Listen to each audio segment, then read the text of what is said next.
permis de voir aujourd'hui, qui nous a accordé cette grande faveur, le mois de Ramadan, la longévité, et qui nous a guidés vers cette belle religion qu'est l'islam. Nous demandons à Allah subhanahu wa ta'ala de faire de ce Ramadan une bénédiction pour nous, d'accepter les efforts consentis et de faire de nous des élus du paradis Al-Firdaus. Amin ya Rabbal Alamin. Et merci aussi à Oustaz, mon cheikh grand frère Al-Hassan Ba, de m'avoir invité et de m'avoir donné l'occasion de m'entretenir avec lui et de rappeler l'ensemble des fidèles téléspectateurs sur quelques bienfaits du jeûne du Ramadan. Alhamdulillah. Merci Oustaz. Tout le plaisir est partagé. Depuis hier, Oustaz, nous étions sur le chapitre de comment obtenir plus de récompenses, plus de hasanat pendant ce mois de Ramadan. Un mois qualifié par le prophète sallallahu alayhi wa sallam, Shahrun Azim. C'est un mois plein de baraka. Comment est-ce que nos téléspectatrices, nos téléspectateurs peuvent passer justement à obtenir, qu'est-ce qu'ils peuvent faire comme acte pour obtenir plus de récompenses pendant le jeûne du mois de Ramadan et dans la nuit de ces mois bénis. Oustaz Diarra, Inch'Allah. Ça, c'est une question intéressante. Car le musulman, si on peut le dire, il est assimilable à un commerçant. Allahu Akbar. Inna Allah ashtara min al-mu'minina anfusahum. Sahih. Donc, il y a de commerce entre les musulmans, les croyants et Dieu. Et le commerçant, il cherche toujours le profit. Toujours, il veut faire plus de profit. Il est haussier. Il veut toujours il veut un maximum de profit. Exactement. Et les fidèles aussi doivent se poser cette question pendant cette période. Qu'est-ce que je dois faire pour gagner plus de hasanat? Comment puis-je profiter maximum le Ramadan? Car c'est une chance de vivre le Ramadan.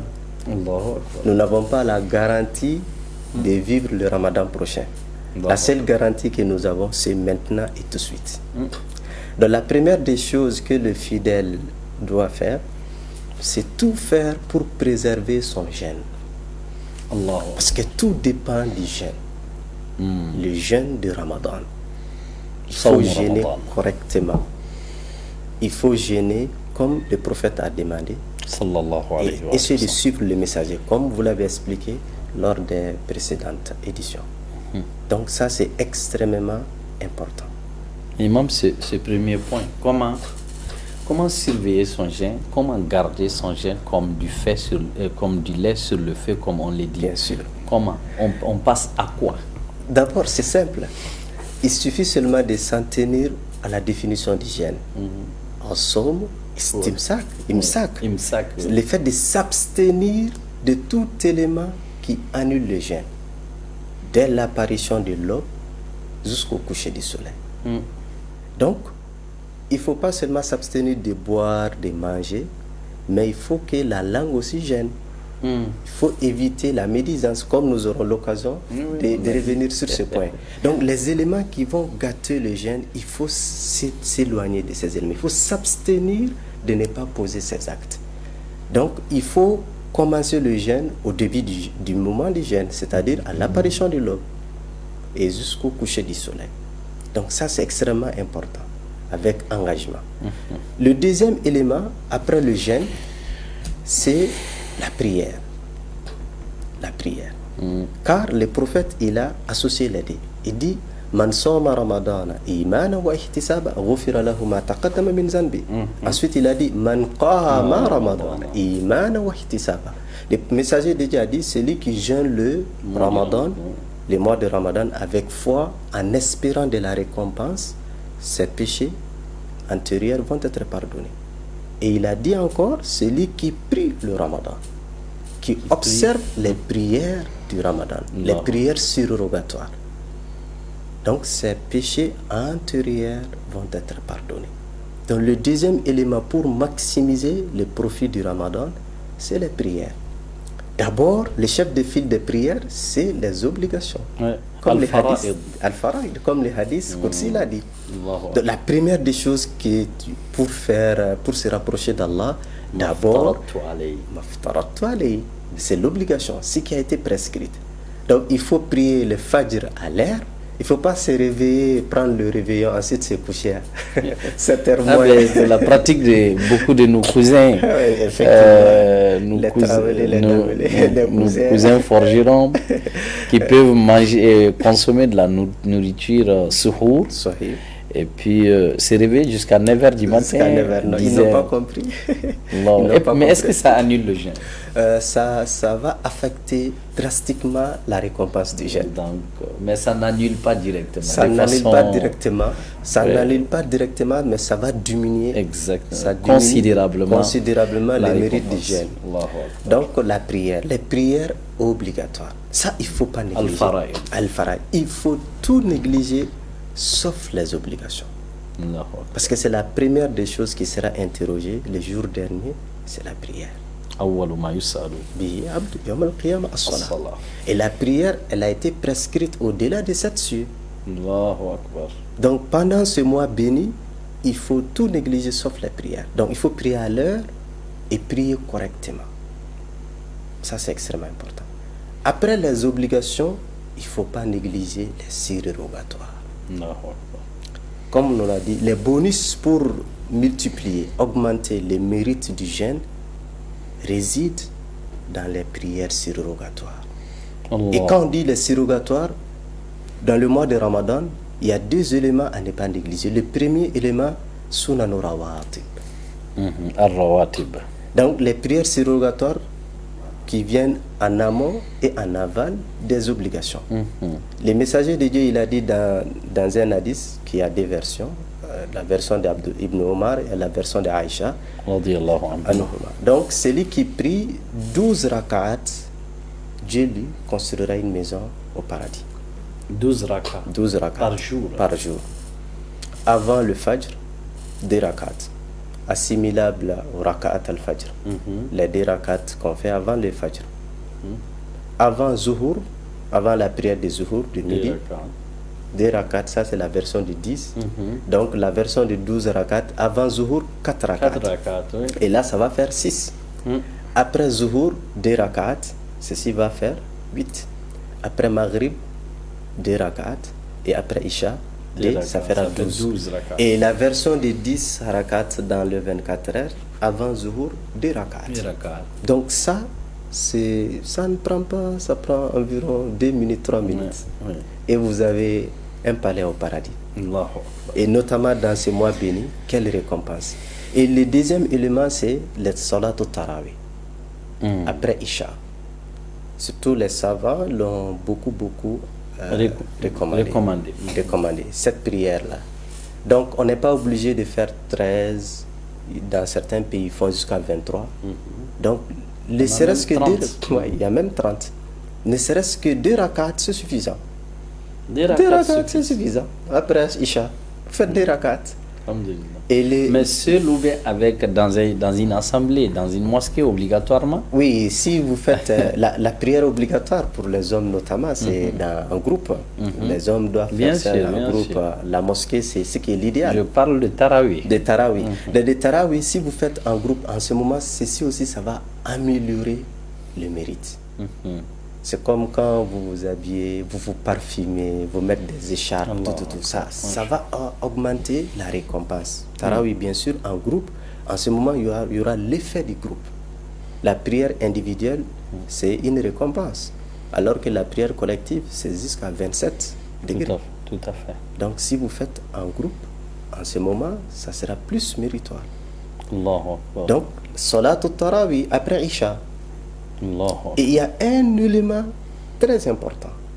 Si on veut, on peut considérer la troisième prière à ne pas négliger. Nous sommes dans les surrogatoires qui font rehausser le mérite du jeûne. Donc il y a un rapport entre les prières surrogatoires et la récompense du jeûne. Bien sûr. Le rapport est évident. Le rapport est évident. Plus vous faites des prières surrogatoires, plus la récompense du jeûne aussi s'augmente. Car le messager, il a lié les deux. Il a parlé du jeûne. Man qama Ramadan. Man sama Ramadan. Il a lié les deux. Donc celui qui jeûne et celui qui prie. Donc si vous négligez la prière, soit vous n'êtes pas intéressé par la récompense ou bien vous ignorez la récompense. Tout à fait. Parce que si vous n'ignorez pas le mérite, vous n'allez pas négliger. Tout à fait. Il ne faut pas négliger la prière. Donc, la troisième prière importante, c'est avant le Fajr, au moment des souhour, au réveillon. Ça, c'est les moments précieux. Ce n'est pas pour rien, le prophète a dit, nous allons évidemment revenir sur ce hadith-là, Tasahharu fa inna fi suhuri baraka. Et le prophète a dit, prenez le repas des réveillons. Il y a la bénédiction, il y a la baraka dans ce repas. Ibn Qayyim al-Jawzi, le grand savant, il a énuméré plus d'une dizaine de mérites. Il dit, quand tu te réveilles avant l'apparition de l'aube, non seulement ces moments coïncident avec le Sulus Akhir, les derniers tiers de la nuit, c'est le moment où Dieu même est proche des serviteurs. Donc tu vas avoir l'occasion de prier, d'invoquer, de demander pardon. De demander pardon. De demander pardon. Et si vous arrivez à faire des rakats, au minimum des rakats, quel mérite. Donc, une seule action, ça vous permettra, ça vous fera gagner des mérites. Des mérites que les humains ne peuvent pas estimer. Donc ça c'est la prière. En plus de bien conserver son jeûne. Ça fait des éléments maintenant, Oustaz. Conserver le jeûne, garder le jeûne intact et également s'intéresser à la prière de la nuit. À la prière de la nuit, prière pendant le jour. Oui, prière de des prières nocturnes aussi, ne serait-ce que des rakats. La prière dans ces trois dimensions. Prière à rawatib, prière au moment du suhour et également prière, comme vous l'avez dit. Donc, ces trois... Si on veut, on peut même ajouter une quatrième qui est considérée comme la prière des pieux, la prière du duha. Allahu Akbar. La prière du duha aussi. Donc, actuellement, au Mali, à Bamako ici, le soleil s'élève vers 6h45, 46. Donc, 15 minutes après le lever du soleil, on peut commencer à prier. Le duha est valable. Donc, actuellement, à 7h, tu peux prier le duha avant de se rendre au bureau. C'est simple. Et vous avez beaucoup de récompenses. Chers téléspectateurs, vous venez d'entendre et vous venez d'avoir ces conseils utiles pour pouvoir vraiment voir vos récompenses vraiment très très augmentées. Oustaz, on va continuer avec le même point. Est-ce qu'il y a un quatrième point? Bien sûr. Oui. Ça c'est le Coran. Oh, la lecture du Coran. Le Coran. Shahru Ramadan alladhi unzila fihi al-Qur'an. Inna anzalnahu fi laylatil qadr. Et cette laylatil qadr, c'est dans le Ramadan. Donc, ce qui veut dire, quand on parle du Ramadan, pour mieux profiter du Ramadan, il ne faut jamais négliger le Coran. La lecture du Coran. Le Coran, comment on doit le lire de façon intégrale ou bien on ne lit que ce qu'on connaît, la partie qu'on connaît? Comment essayer de nous expliquer aussi? Alors, pour mieux profiter le Coran durant le Ramadan, comme les savants le disent, il faut au moins tisser 5 relations avec le Coran. 5 relations. 5 relations. Intéressant. En ce moment, ça va être formidable. Ok. Vous ne ferez plus partie de ceux qui seront indexés les jours derniers. Waqala ar-Rasul ya Rabbi inna qawmi takhadhu hadha al-Qur'ana mahjura. Vous ne ferez plus partie de ceux qui ont fait dos au Coran les jours derniers. Alors, la première relation, c'est la lecture.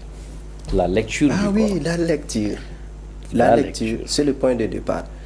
Parce que Coran, les Coran. Donc, quelque chose quelque chose qui est à lire, de façon perpétuelle. Donc, et mais dans ces sièges-là, ce qui est idéal, si ceux qui sont à mesure, c'est au moins lire tout le Coran une fois. C'est-à-dire de façon intégrale, une seule fois, oui, pendant le mois du Ramadan. Pendant le mois, ceux qui peuvent le faire. Mais est-ce qu'il y a des techniques appropriées pour donner des conseils à celles et ceux qui nous suivent? Bien sûr. Pour lire l'intégralité du Coran pendant un mois. Pour lire l'intégralité du Coran pendant un mois, chaque jour, il faut lire un juzou. Et les juzou correspondent à environ une vingtaine de pages. 20 pages. Ouais. Oui. Donc chaque jour, si vous lisez 20 pages, avant la fin, Inch'Allah, vous allez boucler. Il y en a qui font 20 pages par jour. Il y en a qui font 3 fois. Chaque décade, ils lisent une fois. Il y a d'autres qui font 5 fois, 10 fois. Ça fait 60 pages par jour. Pages. Mais le minimum quand même, ceux qui sont en mesure, c'est de lire une fois. Bon, actuellement, en 2025, il n'est pas évident, il n'est pas normal, concevable de trouver un musulman qui ne peut pas lire le Coran en arabe. Oui, mais pourquoi pas, Oustaz?